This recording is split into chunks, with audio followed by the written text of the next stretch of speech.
ones who don't know what we're fighting for.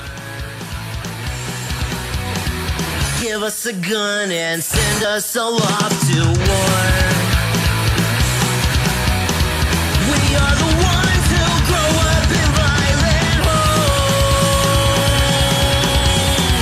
We are the ones who don't know what's right or wrong. I know.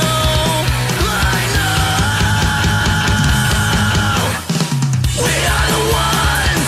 We are the ones. We are the ones who were born into war. We are the ones. We are the ones. We are the ones who just don't give a fuck no more.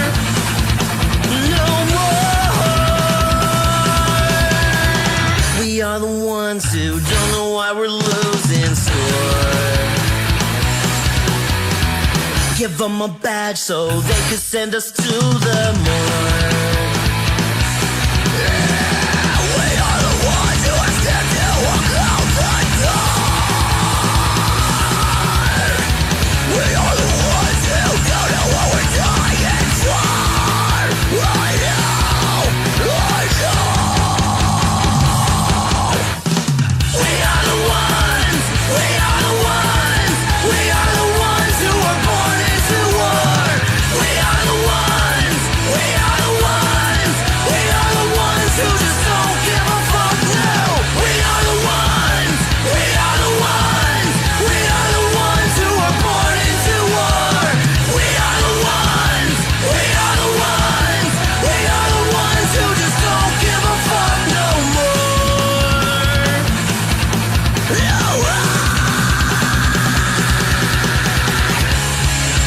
Get off his fucking neck. That makes you know.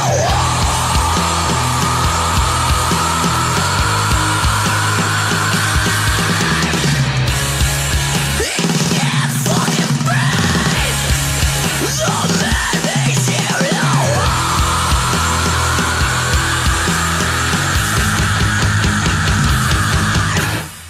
We are the ones. We are the ones. We are the ones who were born into war. We are the ones.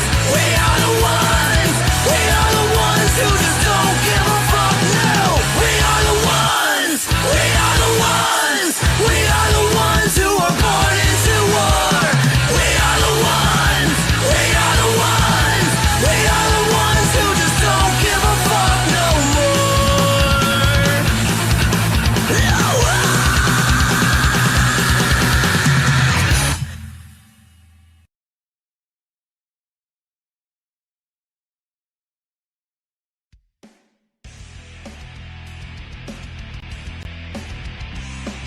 Welcome, ladies and gentlemen, to the latest episode of I'm No Joe, your home for all things combat sports and the place where every armchair quarterback can feel like Eddie Bravo. The views and opinions presented on the I'm No Joe channel belong solely to the person expressing them, no one else. If we say it, that means we meant it. That being said, this show does contain adult themes, adult content, and general shit that you shouldn't be letting your kids intake. Be advised, viewer discretion is recommended. Proceed at your own risk. You've been warned.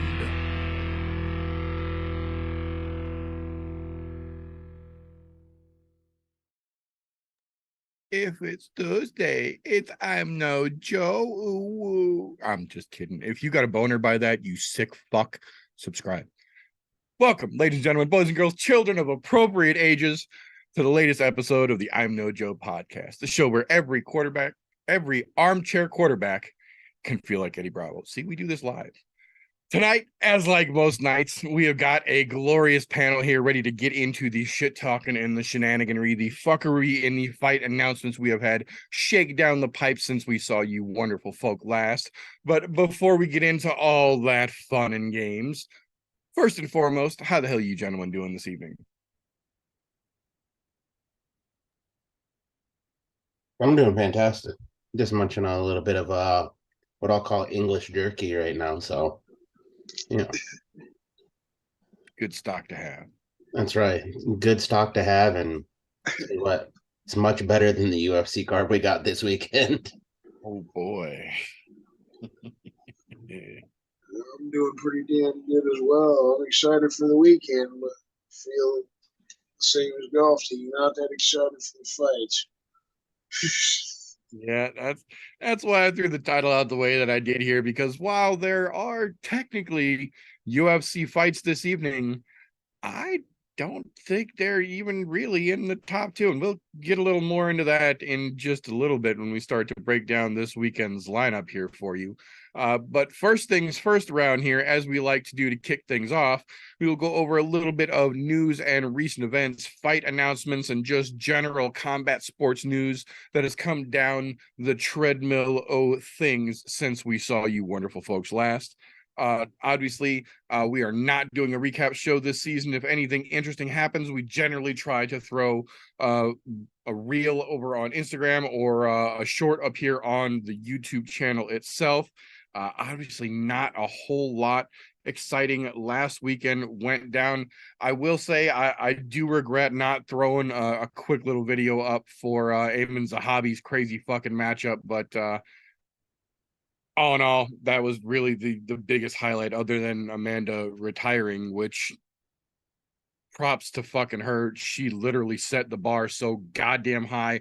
I realistically don't know that a woman will ever be able to break what she has done in our lifetime, especially considering that they're essentially dissolving 145, just like we always knew they were going to now that she's gone. So she's essentially setting a record that no one's going to be able to touch. So yeah, absolutely hats the fuck off to Amanda. Go enjoy fucking retirement and that second baby that's on the way. So definitely gave a little fuck you politely to Pena on the way out the door, which was equally funny to me because you saw how instantly it got under her skin and how much to this day she's still going on about it. It's got her that fucking rattled. So absolutely funny shit. But in terms of the actual news world, I will say there's a couple of little things from last weekend that I do want to go over that are relevant in the news world, in my opinion.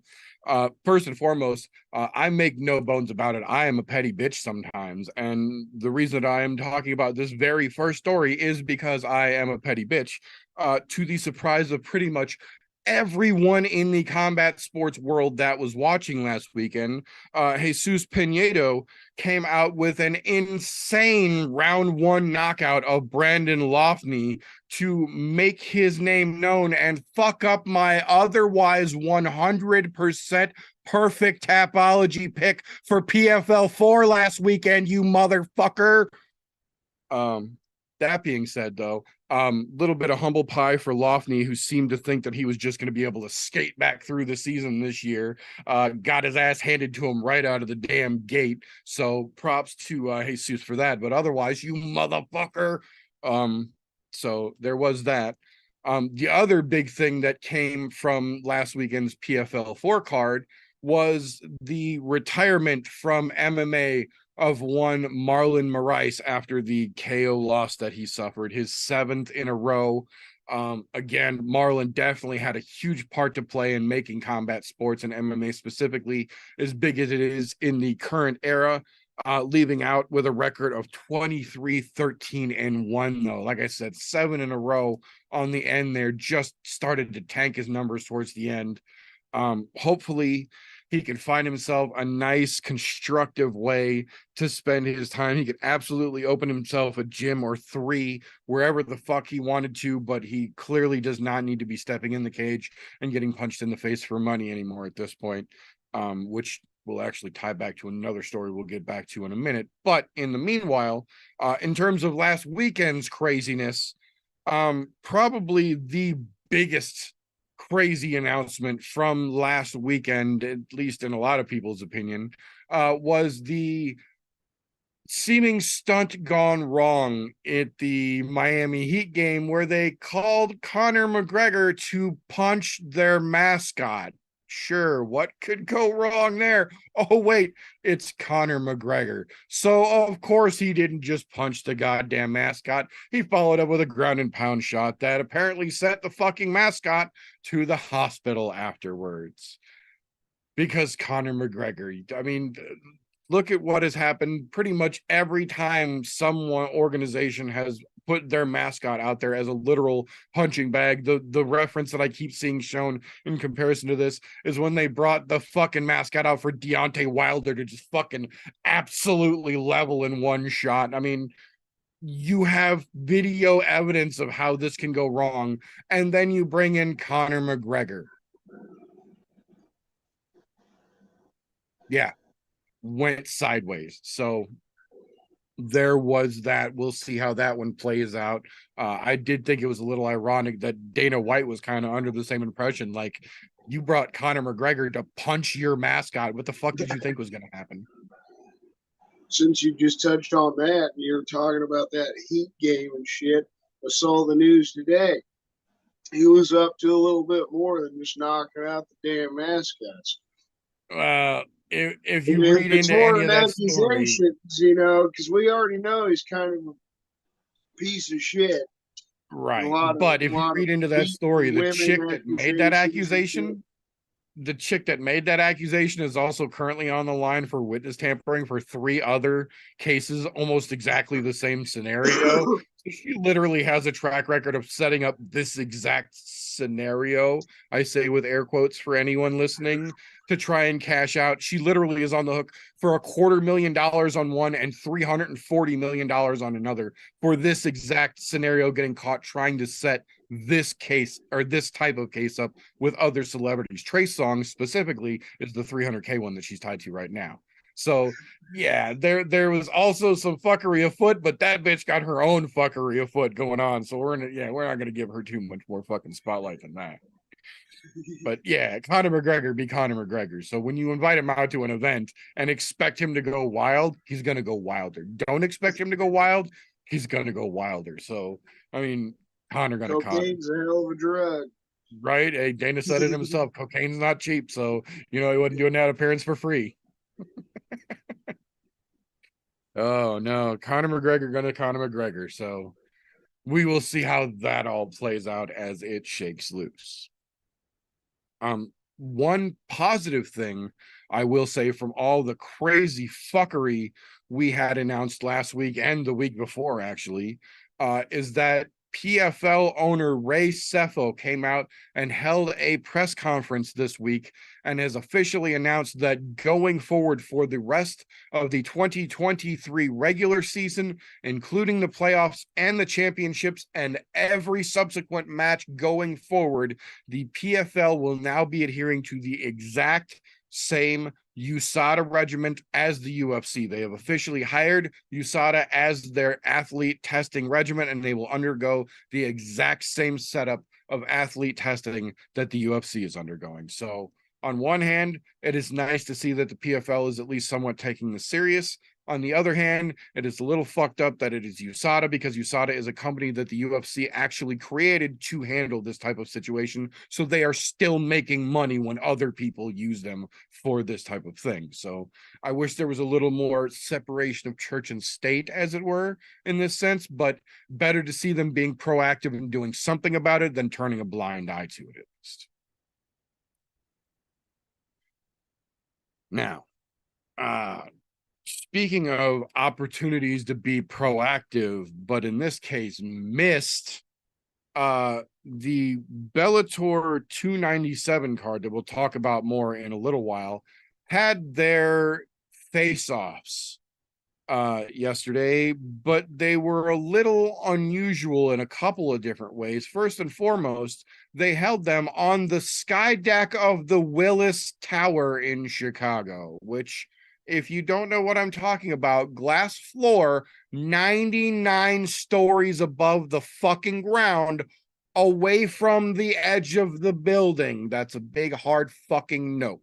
Was up there when I was a child, when I lived in Chicago. Hard nope then, even harder nope now. Big old fuck you. So when they announced that they were having the press conference on the sky deck of the Willis Tower, and would have just seemingly, I don't know, had their media department spend 20 seconds looking through Yoel Romero's social media to find the event when the UFC came to Chicago and tried to bring their fighters up to the Sky Deck in Willis Tower. And Dana White literally had to offer Yoel Romero, I think they said allegedly, because nothing was ever confirmed, that there was around $250,000 in cash in a little shopping bag that was given to Yoel just to walk out onto the Sky Deck long enough to have his picture taken there and immediately get the fuck out of there and nope the fuck on out. They would have known Yoel Romero, A, has a very distinct and publicly well-known fear of heights, B, has a very publicly documented fear of that specific fucking place. Yet Bellator decided they were going to hold their press conference there anyway. Needless to say, Yoel Romero didn't show the fuck up. He did, however, zoom in from the luxury of his hotel room. So there was a quote-unquote virtual face-off, but he said, and I quote, "Even my children could not get me to go up on a Ferris wheel. Getting up in that building is a fight there is no way I would ever be able to win." So there was no doubt he was ever going up into that fucking building. And being is that he is fighting for a belt this weekend, you would think maybe Scott Coker and that media team might have decided to hold that press conference, oh, I don't know, any fucking where else. But alas, we had the Bellator circus yesterday with the virtual fucking face-off. So even in an opportunity where, in my opinion, they have the strongest card of the weekend, they trip over their own dick trying to promote it because Bellator are gonna Bellator.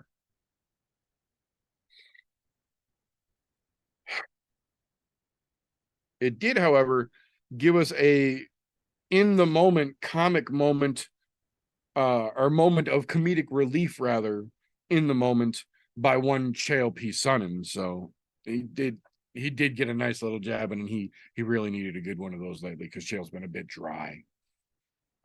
That being said, moving on towards this weekend and going forward, we actually have a pair of announcements directly tying into this weekend's card. Craziness afoot. We haven't even gotten to the goddamn weigh-ins yet. First and foremost, excuse me, Miles Johns is officially injured, undisclosed injury, but injured, and is officially out of his fight with Hayani Barcelos this weekend. The entire fight has been scrapped from the card. Still listed on the UFC website as of an hour ago, but it is officially canceled, confirmed by UFC representatives. The other one from this weekend's card that was, again, yanked before we ever even made it to the weigh-ins was Felipe Bunez, who I believe was making his debut this weekend and is no longer. His match with Zalis Zumagulov is officially off, and now Zumagulov will officially fight next weekend against debuting Joshua Van on the UFC Jacksonville card. Unfortunately for Zumagulov, this is his third opponent in a row to be pulled literally within a day of the fight itself. So you gotta feel bad for that dude. But to be fair, he himself did post to social media and say that this confirms that his new haircut is 2-0, undefeated in the UFC, and has yet to actually have to get into the cage to get to such a standpoint. So there is silver linings, and he can see it. Good on him for seeing the better of this horrible fucking situation, but good that he's keeping his head up about it. So 2 fights knocked off of this weekend's card. Not that they really had a lot of fat to be trimmed off of this weekend's card for the UFC, but we'll get more to that in just a little bit. Taking place in just a couple of weeks here on July 2nd, main eventing the Shuto boxing event down in Rio de Janeiro will be one Jose Aldo Jr. taking on Esteban Gabriel in his third professional boxing match. And I absolutely love that they are matching him appropriately and not trying to use his name and throw him to the fucking sharks. They are giving him guys of equivalent experience and talent. And I fucking love that. And I think he's probably going to look really fucking good, as they're hoping I'm betting as well. But good on Jose for staying active when we clearly knew he still fucking had it and the whole UFC retirement thing felt weird. He's clearly still active. He's clearly still fucking got it. So nice to see Jose still going at it, even if it is in boxing gloves and not MMA gloves. He clearly still got plenty to offer, and I'll be fucking tuning in for damn sure. Now, just this afternoon, we got a small avalanche of UFC announcements here. So I'm going to try and crunch them down here to as bite-sized portions as I can for us. I got most of these in correct chronological order for the dates here. But again, with the avalanche, a couple got mixed up. I apologize in advance if they're not in order for you. So first and foremost, August 5th's UFC Fight Night has officially been announced. It will be taking place in none other than Nashville, Tennessee. The, as of right now, biggest fight announced to the card, because it does not have a main event as of yet, but the biggest fight announced also came this afternoon in the form of Corey Sandhagen versus Umar Nurmagomedov, which is going to be a fucking spectacular fight. Weird that they're putting it on in Nashville, but, you know, whatever, better than never. That's going to be a good fucking fight. I have a strong feeling. Following week after that, the next Friday, August 11th, BKFC 48, the inaugural featherweight belt, will officially be fought for by one John the Magician Dodson versus J.R. Ridge. I have a feeling Dodson's taking that fucking strap home, because that boy has been looking absolutely spectacular since he got to the bare knuckle world. Him and his fucking brother. So I think the Magician is about to get himself a fucking strap coming up in a couple of weeks here. The following week after that, August 19th, the UFC 292 card from Boston, Massachusetts. Interesting fight added to it this week in the form of Karine Silva coming off of a spectacular fucking win, stepping in to take on Marina Moroz, the Ukrainian monster. That's going to be a very interesting matchup, in my opinion, as well. Cool to see those ladies getting a bump onto the fucking pay-per-view card as well. They absolutely both fucking deserve it, in my opinion. Interesting matchup on the other side of that. Where'd it go? Here we go. One Ian Gary Machado stepping into that Boston card as well, in the form of Jeff Neal for an opponent. In my opinion, absolutely Ian Gary Machado's biggest test to date, and in my opinion, maybe a bite too big for his little mouth. We will definitely find out when we get up there in the New England, but oh, is that a step up in competition from what he is used to so far, in my opinion? That's going to be one to watch for sure. August 26th fight night for the UFC has officially been confirmed as UFC Singapore, to be headlined by none other than blessed himself, Max Holloway, flying to the other side of the world to take on the man, the myth, the legend, the Korean zombie, Chan Sung Jung, in fucking Singapore. Yes, sir. I will stay up late or wake up early, whichever that one fucking requires. I will not be pleased to do so, but I will fucking do it, because that fight, in my opinion, might be one of the best of this year so far. That's going to be spectacular, and they're sticking it on a fight night on the other side of the world. So get your coffees ready, boys and girls, because it's going to be a late/early one for those kids. September 2nd, officially announced UFC Paris. They are going back to Paris. Main event officially confirmed this afternoon. Cyril Gane versus Sergey Spivak. Gane again, headlining a France card. Hopefully this time the luck carries a little better than the last one did. I think the Spivak matchup is pretty good. Just a little weird to see where they pulled that one out of in terms of the landscape of heavyweight right now. But UFC is going to UFC, so you know we'll just kind of nod and smile for right now. I think that's Spivak's first main event in the UFC too. I believe it might be. I Which believe you're right. for him, that's a huge fucking step. And on an international card like that. Right. Yeah, no shit. Yeah, that's a big card to headline for damn sure, especially against a Frenchman in Paris. It's a big platform for sure. So, speaking of big platforms, a couple weeks, excuse me, a couple weeks after the Paris card, September 23rd to be precise, Jake Collier will be stepping back into the UFC octagon to welcome none other than Walter Walker, brother of Johnny Walker, making his UFC debut at heavyweight. Some would say the more decorated of the Walker brothers in the world of Brazil in terms of MMA. This might be one of those scenarios that we talk about very often on this show where you've got siblings in combat sports and generally one of them gets the gift of gab and one of them gets the gift of hiya. Generally not both. Very rarely do either sibling get both.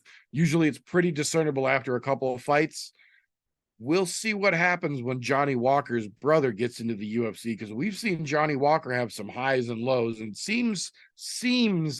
I'm stressing this, seems at this point to have it a little better dialed in now and looking like he might have himself on a solid trajectory. But with his brother coming in to shake everything up, who really knows? It's going to be interesting to see both what his brother's capable of and what kind of impact that has in general on Johnny's camp. So we'll see. We will see. Jake Collier is not necessarily a world breaker, but he's also nothing to overlook. We've seen that go very bad for people as well. If you overlook Jake Collier, he can hand you your ass pretty fucking quick, fast, and in a hurry. So it's going to be interesting to see what Volker is capable of here.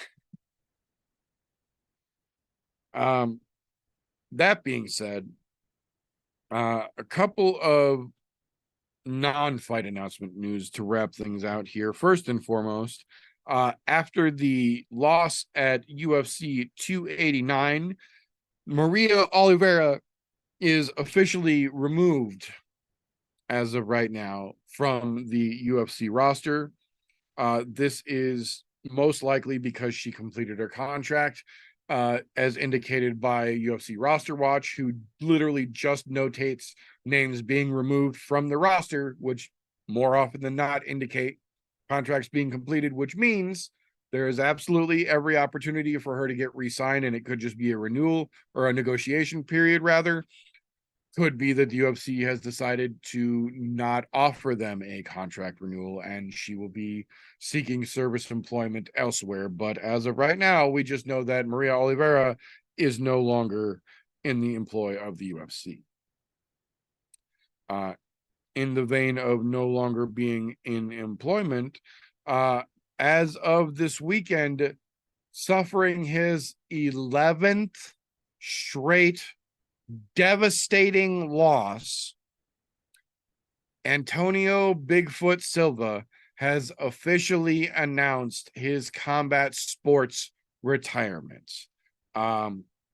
He had announced previously a couple times, I believe 4 times, that he was going to retire from MMA, and then shortly after, almost every one of them booked another match, because down in Brazil, Bigfoot Silva's name is legendary and carries a ton of weight regardless of the outcome of the fight. If you can get in the cage with him, it will build notoriety for your name.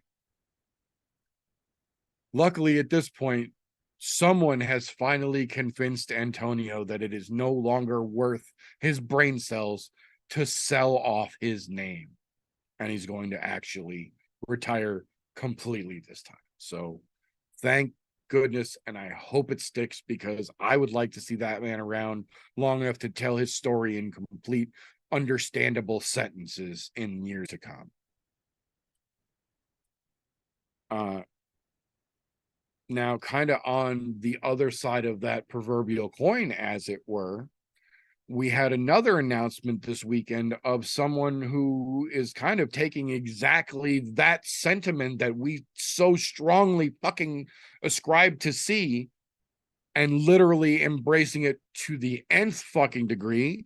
After an incredible shutout fucking matchup last weekend, Teofimo Lopez has officially announced his retirement from professional boxing as a 2-division champion at the age of 25. And I quote, "I came, I saw, I did what I needed to. What's left? I'm going out on my terms, on top." How the fuck can you be mad at that? Hats the fuck off absolutely to that man for knowing his worth, showing his worth, and then giving the finger to a clearly corrupt industry that wants to milk him dry, and he's not trying to play the game. So good on fucking Teofimo Lopez. Get out while you're young, rich, and set the fucking bar high enough, because he's got some great fucking matches to hang his fucking hat on as well. So good on you, Teofimo Lopez. Enjoy your fucking retirement. Have yourself a wonderful fucking life and show others how it should be done. Unfortunately, on the proverbial flip side of that coin, we come back to not showing others how it's supposed to be done, because once again, sadly, I have to end my news segment by reminding people that we have made it through yet another week, and Dana White has yet to suffer any tangible, actual repercussions for slapping his wife down in Mexico on New Year's Eve. And no, Dana, having to live with the knowledge that it happened is not adequate punishment. So unfortunately, another week has gone by and that motherfucker has managed to evade having to actually deal with that shit. Hopefully someone has to hand him his ass for that shit soon, because I'm tired of fucking talking about it. But somebody fucking needs to, while it's still trying to actively get swept under the goddamn rug. That being said, though, do either one of you gentlemen have anything that I might have missed in the news world this week? No, you covered everything I would have fucking thought of this week.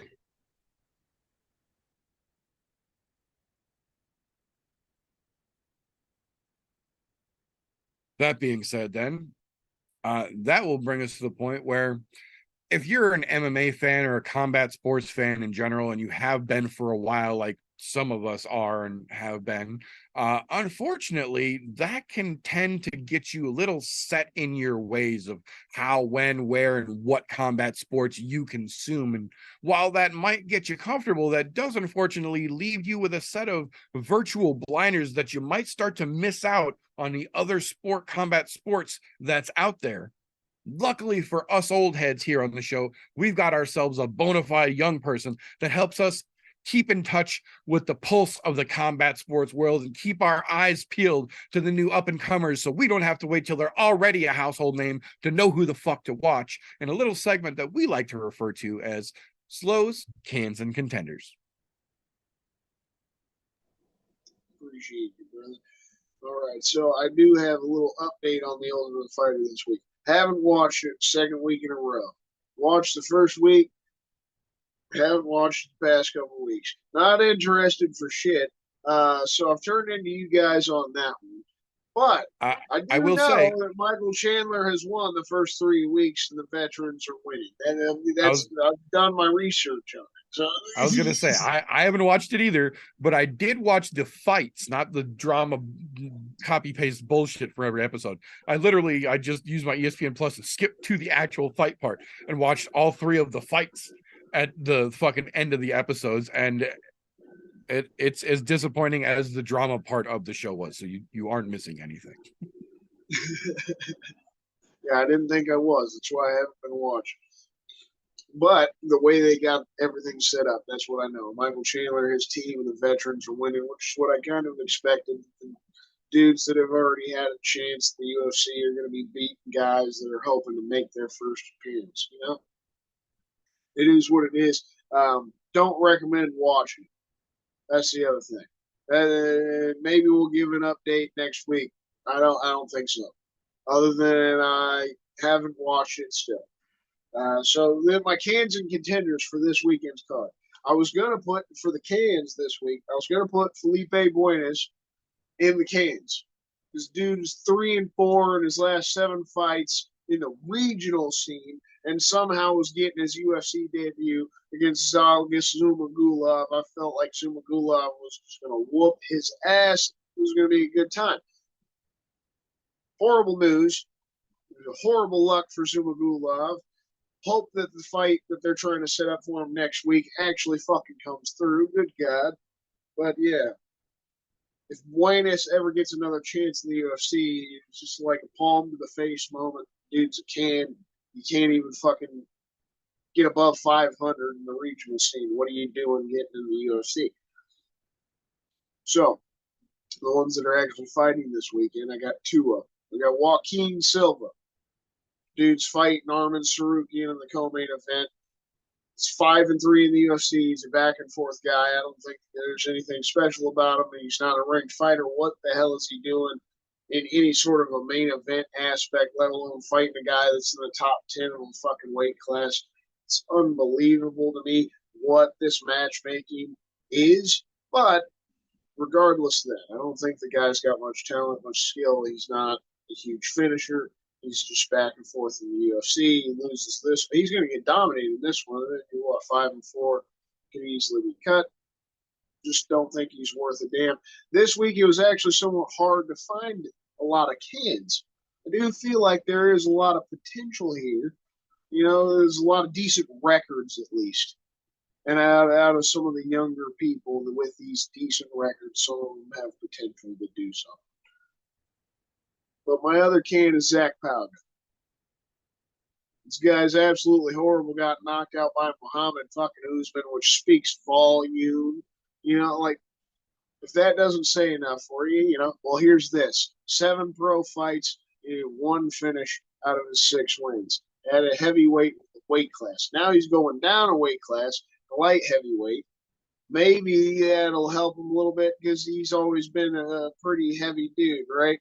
With fighting at heavyweight, but he's that middle of the pack kind of guy. He's chunky. He's just not in shape, but he's got a smaller size and could easily be a light heavyweight.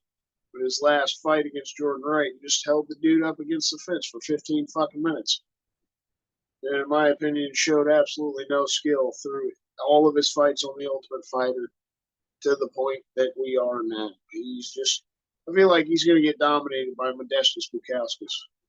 This is kind of the UFC handing Bukauskas an easy one after getting himself a win, getting back in the UFC here against Tyson Pedro in his last one. So we're throwing Pauga in the cans as well. The contenders this week, I've got 1 fight in general. I think both guys have some potential to be contenders. Manuel Torres versus Nicholas Mota. I feel like this fight got potential to be one of the more exciting fights on the card. You know, this weekend is so lackluster. This fight could be a good one. That's how I look at it. And these kids have potential to do something. They are young. They got some finishing potential. Might be an exciting matchup. We got Teresa Bleda. She lost her last fight against Natalia Silva, but I still feel like 21 years old. She's got pretty damn good knockout power and ability. She's definitely a finisher. And I'm still looking at her as a contender even after the loss coming out this week. She's not fighting a big name. She's fighting Gabriela Fernandez, just making her second appearance in the UFC, no different than her. So we'll see how she does. I got Christian Leroy Duncan. I always get him confused with Chris Duncan, the Scottish guy that just got in the UFC. No, this guy, he's the black fella. They got the win over Dusko Todorovic. Todorovic kind of fucked up his knee, so it was that, unlucky situation. Couldn't fully see what this kid's potential is. This is kind of his debut, in my opinion, even though he's got the technical win. So we'll see how Christian Leroy Duncan does against Armin Petrosian. I mean, that's a pretty tough test. I feel like Petrosian has potential to be a contender himself. Didn't fully want to throw him in. I like what I've seen from Duncan. Just we'll see what he does this weekend. And then the last one, obviously, Armin Sarukian. Dude's 26 years old still. Should be fighting top 5 contenders in the lightweight division, and UFC still throwing them. Little nibblers, guys that aren't even fucking ranked. Lightweight division's just kind of one of those fucked up ones, though, right? Like, nobody wants to fight anybody, and a lot of people just sit on their spot. Hopefully, Armin Sarukian can get a decent fight. Probably Beneil Dariush. After Dariush losing to Charles Oliveira this past weekend. I feel like that's a good matchup. And I think Sarukian's going to dominate this weekend. That was an obvious contender pick. So, move on to you guys. You got any cans or contenders for this weekend?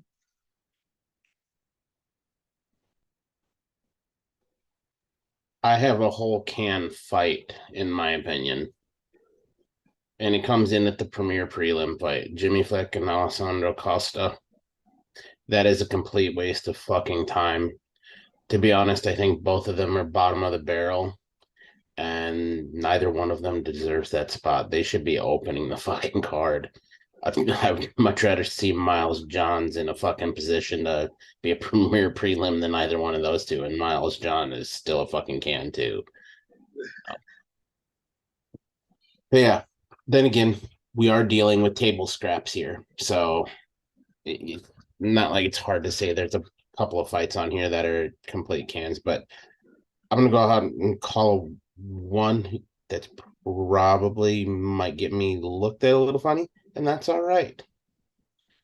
I am not a fan of Nicholas Dalby at all. Think he's an absolute can of a fighter. One of the few guys from Denmark on the roster. Well, he's got that going for him. I don't think he's that fucking good. I mean, he's willing to go out on his shield, but he goes out on his shield way too goddamn often. That's all I'm saying. Oh, as far as a contender, again, I'll agree with you in the low-hanging fruit in Armin Sarukian. They're definitely underutilizing him, but then again, you said it best. The lightweight division is one of those divisions where nobody actually wants to fight. They only want to fight for a title. They don't want to have to fight anybody who's close in their rank. So it's fucking stagnant. That division is stupidly stagnant.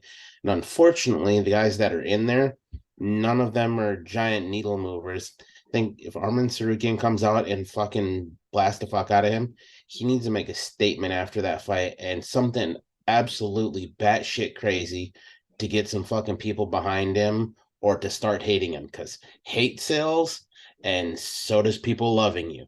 And the UFC wants fighters that fucking can sell. Say something fucking stupid. Fuck America. Something. Get people pissed off at you. That will get the UFC to give him that fucking bottle rocket to get back up there and maybe mix that division up and force the hand of some of those guys who don't want to fight anybody that's, oh, well, he's a rank or two below me. It needs to move. Something needs to change in that lightweight division. That's all I'm saying. And as far as an honest contender on here, I'm not gonna lie, I have a hard time fucking picking an honest contender on this card.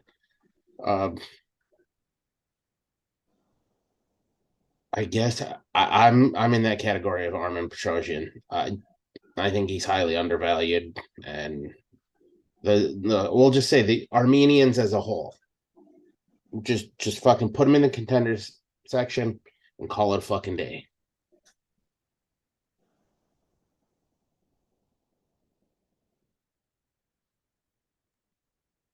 So tempted as I am to put the entire fucking UFC card in the fucking can section, I can't, because there is some interesting shit on there. It's not complete fucking trash. It's damn close, but I can't put the whole fucking card in there. I do have, I think, in my opinion at least, a pretty discernible can and a contender from this weekend's UFC card here. In terms of can, it almost hurts my brain. Dan Argueta had a run at 45, got the fucking trophy, and then shit the bed spectacularly. And now thinks for some reason he's going to Jose Aldo his way down to fucking bantamweight and make people magically give a shit about his mediocrity. No, fucking no.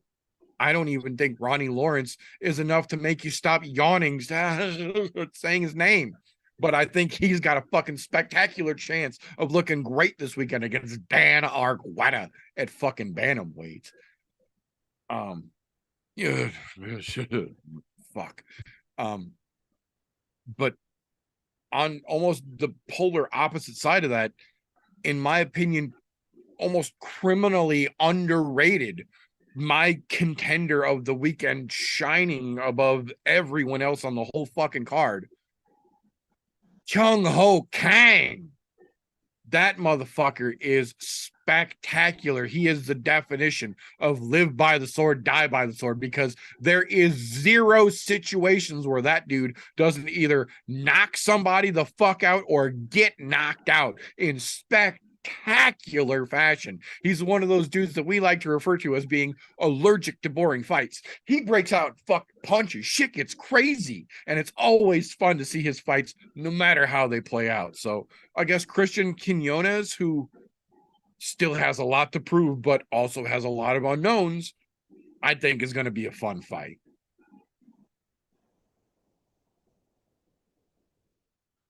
I like both of you guys' picks. Agree with both of you. It's a fucking tough week for contenders. But hopefully some of the young guns that we talked about pull it out. Hopefully we get surprised. Hopefully there's some fucked up fucking shit that happens on this card and winds up being a good one. That's it for me. Good shit. Thank you very much, sir. So now this is the point during most podcasts where you're going to get your mid-roll, your B credit, you're sponsored by blobbity fucking blah. No, we don't do that bullshit here.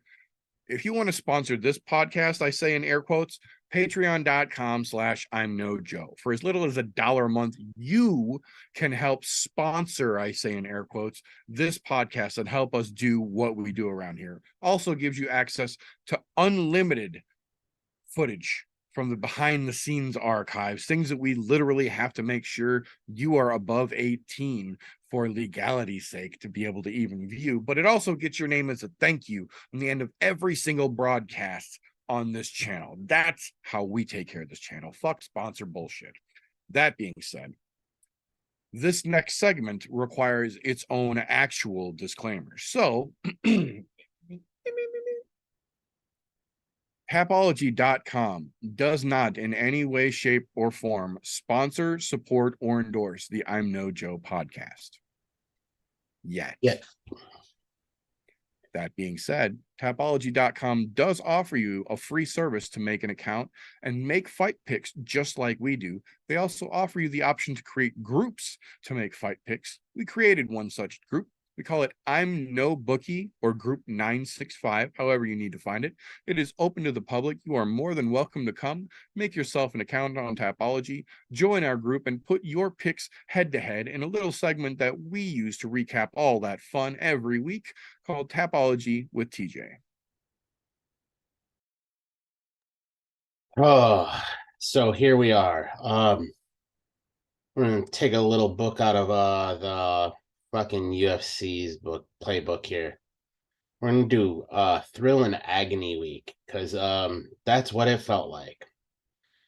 This last weekend there was some agony and there was some thrills. Surprisingly enough, as a whole, our group dealt with a whole lot of fucking agony. A whole lot. We only had one person in our group get over 500. One. That being said, person who pulled that off this week, Meter himself. 6 of 11 fights right. Squeaked out that over 500, and that's all it fucking took, because there were some weird Not to mention finishers my there. 11 of 12 on that fucking PFL card. Jesus Pineda, motherfucker. Oh, the agony only got worse the farther we went down the card. I will say, a one Donna was down at the bottom with us, me, Donna, and who else was at the bottom? Oh, Vinny. For fucking the first like 5 fights, none of us had a goddamn fight right. Donna pulled her head out of her ass before the rest of us, obviously, because she managed to get 5 correct and come in second. Still below the 500 threshold, though. Like I said, shit only gets worse from here.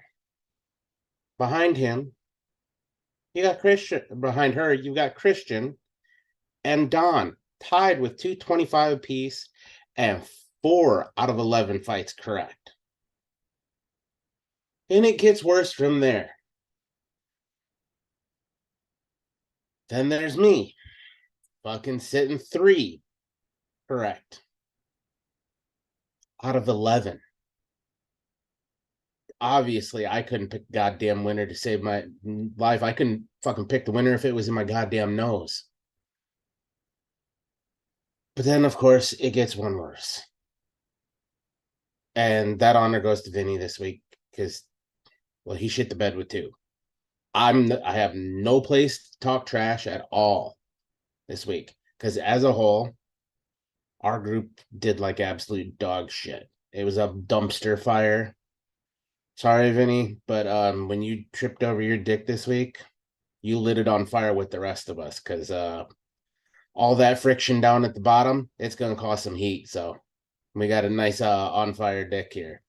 And I'm pretty sure mine's still fucking smoldering from this weekend, even though I didn't take that bottom spot because it was fucking bad. Anybody else who was in this group, and they can attest because I'm pretty sure we were all going, what the fuck, for the entirety of the card. Not to mention, we got fucked out of a fight because, well, there was a no contest during that, so nobody got one. Which, incidental headbutts, they happen. Feel bad for Chris Curtis because he wanted to keep fucking going, but you know, it is what it is. Either way, we all got fucked out of that one. So sure, some of us could have been above 500, but even with that, if we would have all gotten that right, only 2 other people would have had it possibly be past 500, and that was Christian and Don. So hats off to Meter for pulling out all the stops to just squeak past that 500 and take home the gold this week. Nothing to write home about, but you know, a W is a W, as they say. Hopefully, we don't end up in the dumpster fire like we did this last week because it was fucking terrible. So I'm gonna call the fire department. Did anybody get the goddamn license plate on the truck that fucking hit me this last weekend? Because it was bad. Oh, no, with all that being said, come on, join the group. You can be part of our dumpster fire too. Group 965. ImNoBookie over on Tapology.com. Come join. We'll talk shit. We can be in the same dumpster fire together. Or you can just surpass us all and pick some random crazy ass picks that would get you to the fucking top there, which, you know, hey, more power to you. There, we'll move on to this week. This week, we've got some actual little bit of craziness going on as far as our odds are concerned. We haven't had any crazy odds in a while. Now, relatively, for the most part, the entirety of this card is coin flip pick'ems. Between minus 110s to plus 225s, nothing crazy. But we have one fight where if you think something crazy is gonna fucking happen, you can make some money. But you have to be a really crazy motherfucker to make this bet. I'm talking about the Arman Tsarukyan Joaquin Silva fight. They have Arman Tsarukyan at BetMGM currently as a 1,100 favorite. Joaquin Silva as a plus 675 underdog. Now, if you're to bet him at Caesars, though, he's a plus 700. So you could make some money if you're getting some betting there. But with that bet being said, that also means he has to fucking win. Good fucking luck on that. But just wanted to point that out. This is the widest odds we've seen in a long fucking time. Even last week's title fights with Amanda Nunes, the odds were not that fucking wide. I mean, the odds makers, they might not be scared to make those wide bets when, well, at this point, I hate to say it, it's a walk in the park for Arman Tsarukyan. Just another thing to pad the stats with. But that's going to be your best one if you want to make money, but it's not smart money. Smart money this week is pick which fighters you think are going to win, and you'll win a little bit. You're not going to win a lot. You might win even money, but you're not going to be quad upping or anything like that off of a single fight. Not this week. The next closest one that they have through BetMGM is, it is the Alessandro Costa and Jimmy Flick fight, the dumpster fire fight that is our premier prelim fight. They've got Costa as a minus 250 favorite and Jimmy Flick as a plus 200 underdog. So that's the next closest one as far as wide odds on the card. Everything else, like I said, pretty much coin flip. So like I said, UFC lately is either trying to protect the bettors or the bettors are not willing to make those wild fucking wide odds like they were. So, but I'm going to err on the side of caution here and say the UFC is doing a great job at matchmaking, allegedly, air quotes for those of you who can't fucking see that. But yeah, so wide odds, one fight. Kind of excited about that when I saw that this week. We actually have some crazy betting to talk about. Oh, you want to make some bets? That's your one to do it on, but I'm not telling you to do it. In fact, I'm telling you to steer clear because chances are you're going to lose some fucking money. But, stranger things have happened.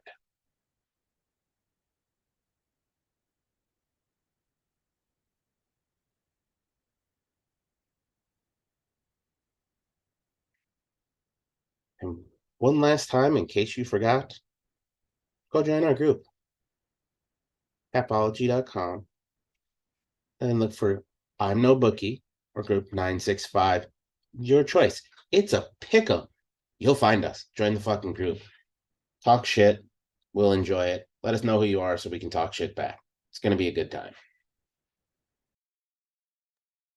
Absolutely. Links for camera freaking the fuck out there. Links for the group and all of our fun social medias are all down in the description, as well as scrolling across the bottom. I do post a reminder pretty much every weekend, around an hour to an hour and a half-ish before the UFC picks lock in the ImNoJoe Discord server on the Fight channel there. So if you haven't joined the ImNoJoe Discord server yet, news that doesn't make it to the show gets thrown up there. There's a spot for viewer questions. There's some interesting fight announcements that aren't quite show worthy that make it there. Interaction is a thing there. There's also a channel for the Slow Bake Contemplate podcast over there as well. That being said, though, thank you very much, TJ, for our interesting fight breakdown, our broadcast of our scores and the weird Vegas statistic line that they throw out at us. This weekend, we have got a full plate of fights, to say the least. Just in terms of bigger promotions, we have got 4 absolute fucking monster cards here. Starting out first and foremost, tomorrow evening, 5 p.m. Central Standard Time, Bellator 297 from Chicago with 2 title fights on the line. Vadim Nemkov versus 46-year-old Yoel Romero for the 205-pound light heavyweight belt.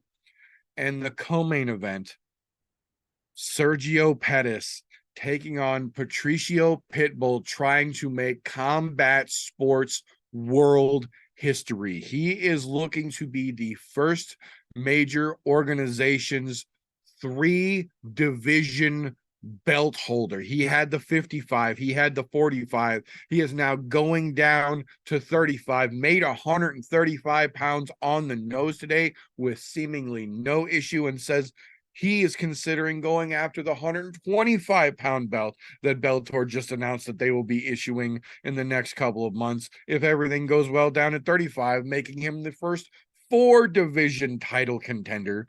The fact that he's in his first 3-division title match this weekend is crazy enough. The fact that he is the odds-on winner or odds-on favorite right now to even win that as well makes it that much fucking crazier. The Bellator 297 card, top to bottom, is pretty damn stacked. It's got some great fucking fights all the way across it. If that's not enough for you, though, starting at 5:30 Central Standard Time here, PFL number 5 kicks off their regular season with the heavyweight men and the featherweight women, headlined by Maurice the Crochet Boss Green taking on last season's heavyweight winner, Ante Delija, in one of the highest contested PFL heavyweight matchups of the year, and last season's winner at, I believe they fought last season at lightweight, but this season have gone back down to featherweight. Winner Larissa Pacheco, the one who defeated Kayla Harrison, now takes on Amber LeBrock in this weekend's featherweight matchup, or the main event.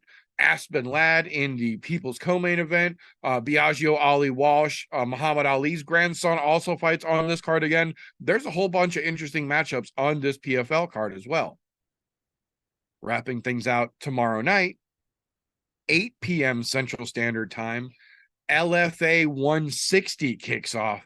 Not as many household names. This is the organization we like to refer to a lot as the UFC's feeder organization. This is where the UFC pulls a lot of their last-minute guys and a lot of their champions from LFA get pulled into the UFC as well. A lot of high-talent prospects on this LFA 160 card. A lot of names that you might see in the near future in bigger organizations. So if you need something for a nightcap tomorrow night, LFA 160's got you covered. Then Saturday night, back to normal fucking Vegas time. Thank the MMA gods. 9 p.m. Central Standard Time, main card kickoff. UFC Vegas 73, Vettori versus Cannonier goes down. Oh my goodness, we have got fights aplenty this weekend, boys and girls. So with all of these crazy fucking fights across the board, I don't want to just limit ourselves to UFC, even though we will obviously focus on the UFC a little more than most primarily. But I'm curious here, gentlemen, if all of these fights were taking place at the exact same time and you could only watch one match this weekend, just one fight out of the smorgasbord of punchy kicky we have got dumped on us like a little kid in a toy bin, what one fight interests you the most out of all these crazy fucking cards and matchups that we've got? Because I've got one, but I bet it's probably not what anybody else is going to be looking forward to.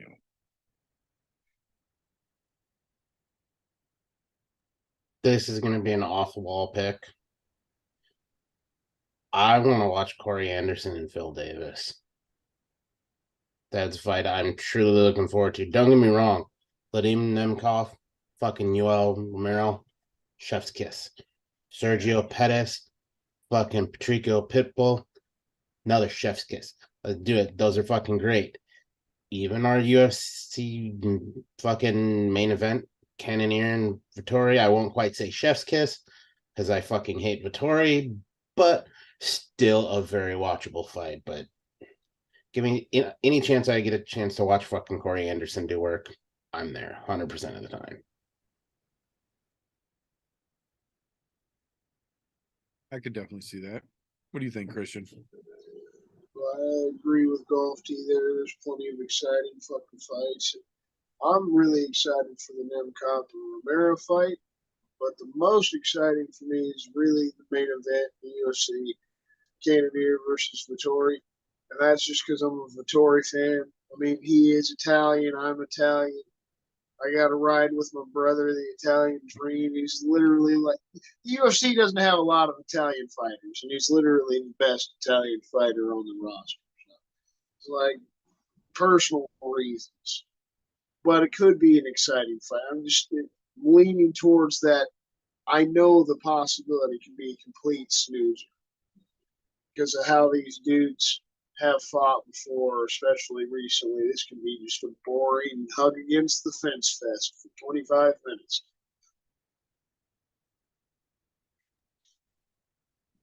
Yeah, no, I get that. There is definitely potential for that Vettori Cannonier fight to be crazy as shit. And if Vettori does fucking work, he's not getting himself another fucking title shot off this match, but he could absolutely jump himself back out to the top of the fucking list and get himself right behind the winner of fucking DDP versus Whitaker. So there's still room for him to wiggle if he does good. And at the same time, I actually heard somebody talk about it today.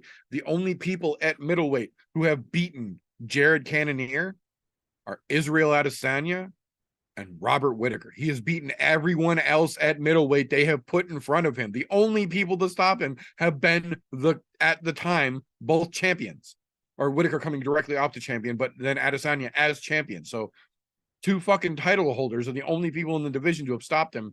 If he gets past Vettori, he's got a good claim to get his name back up to the list as well. So I could definitely see that fight being very relevant as well.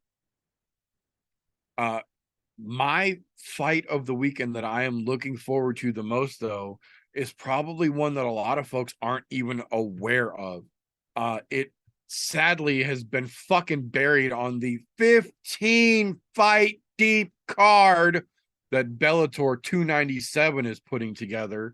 But Archie Colgan coming in undefeated at 7-0 versus Emmanuel Sanchez, who has just been an absolute fucking world breaker since he has left the UFC, has got fireworks absolutely written all fucking over it. Colgan is a highly touted prospect, an explosive fucking fighter, and Emmanuel Sanchez is just so goddamn get on the gas pedal the second the bell rings. It's unbelievable. And he's been so fucking well-rounded and so fucking great looking as a fighter completely since he's made it over to Bellator. This fight just on paper, at least, seems like it's got all the potential in the fucking world to me. So now, with that being said, we obviously know the UFC card this weekend is not the greatest, but I think there are a few more than other stinkers here. And because it's the UFC doing UFC things, there's inevitably going to be one in everybody's opinion that is just getting all the hype that it does not deserve. So I'm curious for you gentlemen, what your most overhyped fight on this UFC card is, the one that you would recommend as folks to go get your drink, go take a piss, give the old lady a good one to make sure your dab rig is nice and clean for the next one to come up, whatever your fancy is. I'm going to go back to what Golf T said earlier in the podcast. This fight's absolute trash, and they got it as featured prelim. Jimmy Flick versus Alessandro Costa. It's overhyped just for that fucking reason. And it's in a horrible fucking placement. Normally, the most fucking watched fight, if they actually have it on the channel ESPN and everybody can see it, and you don't need the ESPN Plus subscription. Stupid as hell. They put somebody in a featured prelim that shouldn't even be on the UFC roster, but they do this shit all the time. You got Uncle Dana's crazy ass running the fucking shit. He should be in jail. This fight's probably going to be dog shit, though. This is definitely the fight where you got to do whatever you got to do and just not give a fuck. It's good. That's a good lead up to the main card. Intermission. It's a good time to go to the concession stand.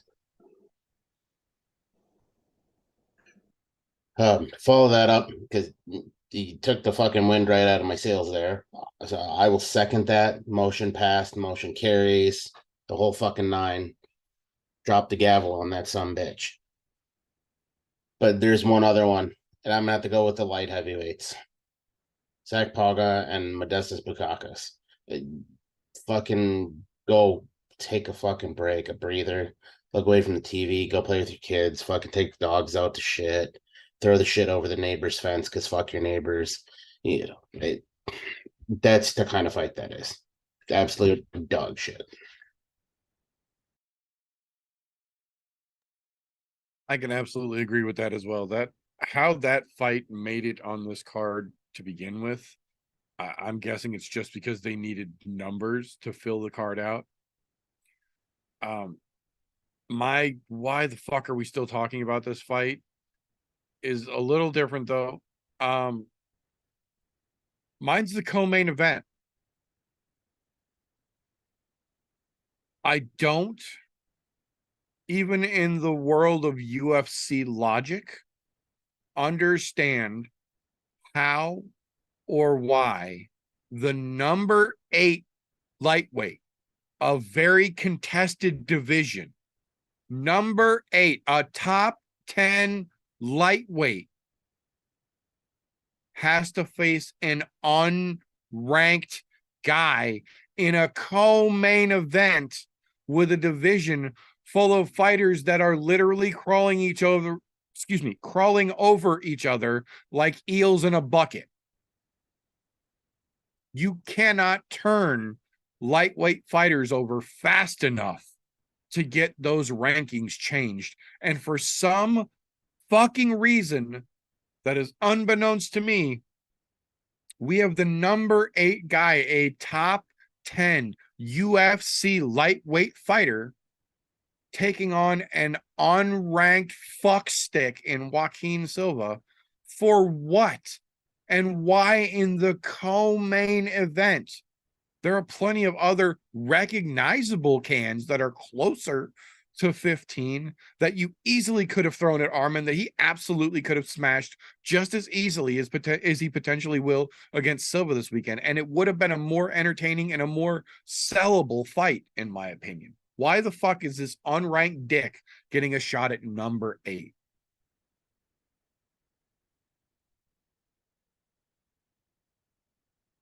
I don't get it. I just don't fucking get it. But that being said, unconventional, I will say, though it may be, I am curious how you gentlemen think this UFC main event is going to shake loose, because even though it might not be the most requested fight in the world right now, it is number 3 versus number 4 in a highly contested middleweight division, especially with Pereira completely vacating and going up to 205 now. Izzy is back as the uncontestable king, seemingly at this point, running over 185. So both of these dudes have good reason to put on a hell of a show this weekend. So I'm curious how you gentlemen think this one's going to shake loose, because I think you're both coming from opposite sides of the tracks on this one.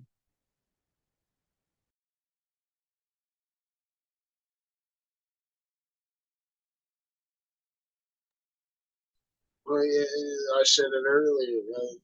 The Italian dream. That's the fucking way I'm going. I think he's going to run through Cannoneer like a train. Partially because I think the dude's a little too tentative. We've seen in some fights, like against Derek Brunson, when he like wants to get into a fight, he's got some serious talent. He's got some serious striking. He's got some power in his hands. Really good with those fucking elbows.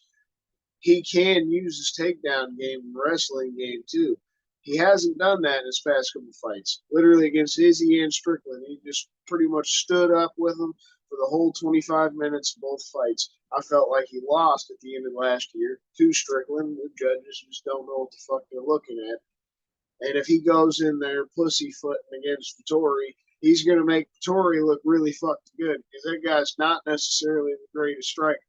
So in reality, you look at it on paper, Cannoneer should be the one walking all over Vettori. But obviously, I'm going to ride with my Italian brother. He's tough as fucking nails. You give him that. And when he's on his shit, he can dominate a fucking fight just the same. I'm hoping both of them are on their shit so we get a crazy fucking main event because we haven't had a lot of those this year. We've had very few fights that we can like consider maybe fight of the year so far. We're about that halfway point of the year. Kind of disappointing, especially when it comes to main events. Hope this one fucking turns out to be the banger that it should be. Like you said, it's got some weight to it.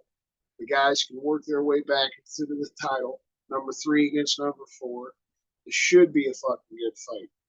But the both of them have shown they can really fucking just shit the bed. Just throw a stinker out there. Hopefully they're both really on their shit and we get a 5-round war.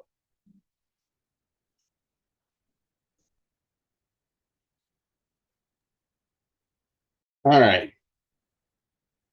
Now that you're done riding the Italian stallion, let's put this into perspective. Yes, Marvin Vettori is a meathead. Yes, Marvin Vettori is fucking Italian. Yes, Marvin Vettori is dumb as fuck. Yes, being dumb as fuck comes with a few extra attributes. Usually those are power and you don't go to sleep very easy because you're stupid. There's not a lot to knock out there. Understandably so. Now, the best training video I've seen out of him so far, leading up to this fight, is him choking out Steve Will fucking do it.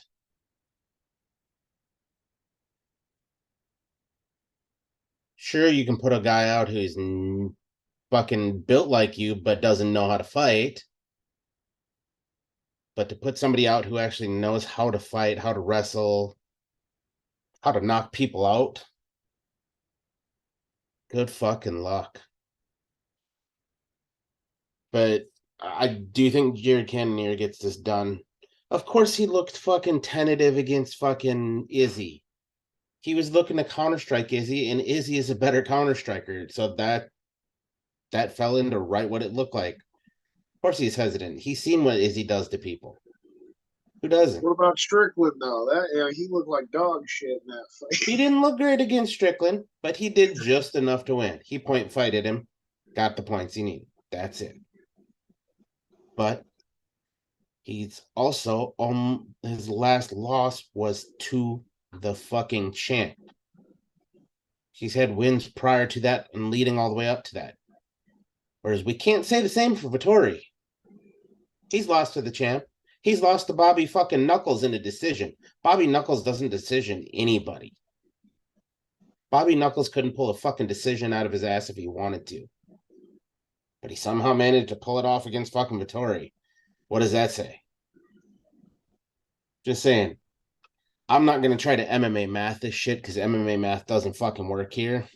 But I think Jared Cannonier gets it done. Do I think he's going to knock out the meathead? No. Because like I said, the dude's got no fucking brains. Hard to knock somebody out who doesn't have a fucking brain.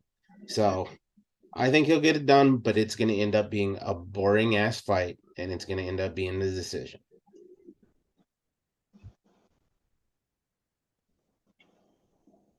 But yes, you keep riding that Italian stallion.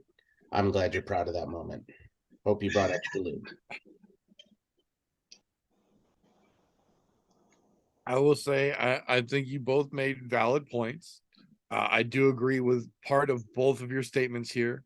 I do think it's going to come to a decision, partially because of Marvin Vettori's 13 UFC fights, 10 of them have gone to decision. So while he does have a winning record and is number 3, he also is the definition of a decision machine at this point. So he, more than Cannonier, in my opinion, really needs to make that statement. The problem is that Cannonier is a very good defensive fighter, and when he doesn't want to engage with you, you're not going to engage with him, because he almost has a more effective Yoel Romero Hammer Brother Turtle stance, if that makes sense. When Yoel Romero fought Izzy, he straight up or fucking Mario Brother Hammer Brother turtled up. Like, you could not put a shot on that man's body. He just wouldn't let you. Jared Cannonier has figured out a way to take that strategy and make it mobile, to move it around the octagon so it's not as boring as Yoel standing in the center was, but also not take a lot of damage. That's good in a fight against a big fucking ogre like Vettori, because when you're taking the hobbits to Isengard, you ain't half-assing it. You're going all the goddamn way. And meat's back on the menu, boys, because we got a live one for our fucking main event here. I think this one basically boils down, in my opinion, to, can Jared Cannonier pull the fucking trigger? Because we have seen when Jared Cannonier comes in and he's got no fucks to give, that man can be a big problem for anybody at 185 pounds not named Adesanya. On the other side of that coin, though, we've also seen what happens when Jared Cannonier gets in there against somebody who can shut him down, like an Israel Adesanya, and then he just doesn't really seem to know what to do other than be defensive. And while that's not going to take a lot of damage for you, it also doesn't win a lot of fucking fights either. So I think this one boils down to, can Jared actually pull the fucking trigger? Because we already know Vettori's game plan. He's coming in with pressure from the fucking moment the bell opens. He's going to be right in your goddamn face, trying to push you backwards, trying to stick a fucking jab down your throat and put you on your ass as soon as he gets the chance to pound you the fuck out and be done with it. And then go.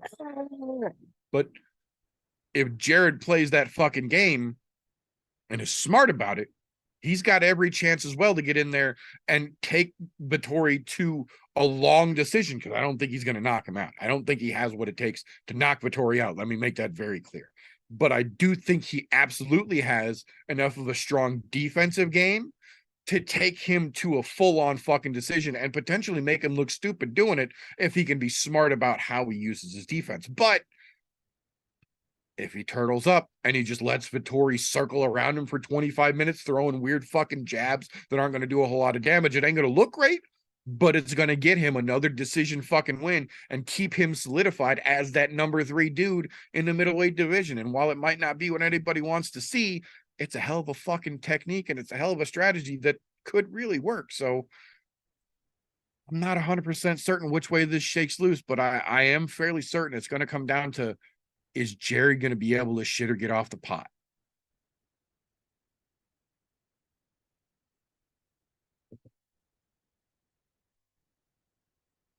That being said, that's what we've got for this particular episode. So first and foremost, if you made it this deep into the podcast, thank you for tuning in. Whether you're catching us live Thursday night live on youtube.com/ImNoJoe, or you're catching the replay in all audio format, anchor.fm/ImNoJoe, through your podcast consumption platform of choice.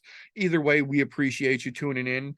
Please make sure you are liking and subscribing on whatever platform you are picking this up on, and have your notifications turned on so you don't miss an episode of the show. That being said, on the other side of that coin, if you somehow made it this deep into a podcast you didn't enjoy, give it a thumbs down and then go fuck yourself. We're not even going to dispute it. But when Thursday night ends, that's not the end of the fun, because tomorrow morning and pretty much every Friday morning, you can wake up with the glory and the greatness of the Slow Bake and Contemplate podcast over there on Spreaker.com/Slow Bake and Contemplate. Also down in the description, as well as the links for the socials for those gentlemen right up that way.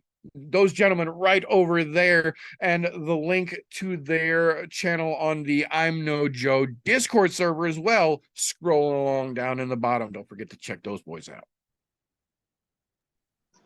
Appreciate you, brother.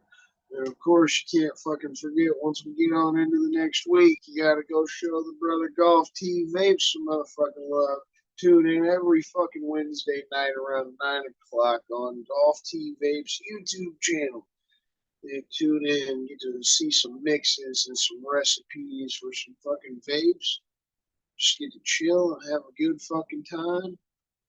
Make sure you show the brother some fucking love every Wednesday night. Fuck yeah. Thank you, my Italian stallion riding brother. Now, if you think that the meter only does kicky punchies, you would be daftly wrong.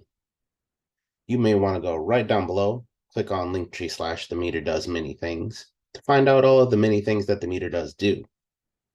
And that's Linktree / meter does many things to go find out all of the wonderful things that the meter does do outside of just kicky punchies. Not to mention, he shows up on Wednesdays. I do show up on Wednesdays. It is a good time. So also, for sure, if you haven't checked out the Foggy Fairway over on the Golf T Vapes YouTube channel, I absolutely recommend it. Whether you vape or not, it's a good time to just come and hang out. So that being said, that is all we have got for this particular episode of the podcast. Thank you again for everybody that tuned in, but we're going to call that all for this go around. So until next time, boys and girls, don't let ignorance stop you. You can root for anything. Unless you Brits think I'm scared to show you why it's called a bell end.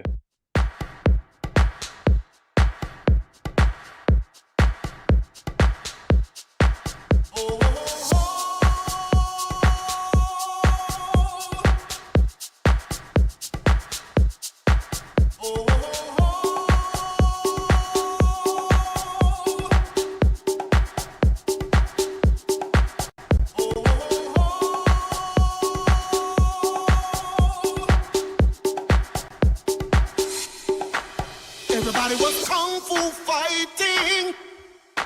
Those kids were fast as lightning. In fact, it was a little bit frightening.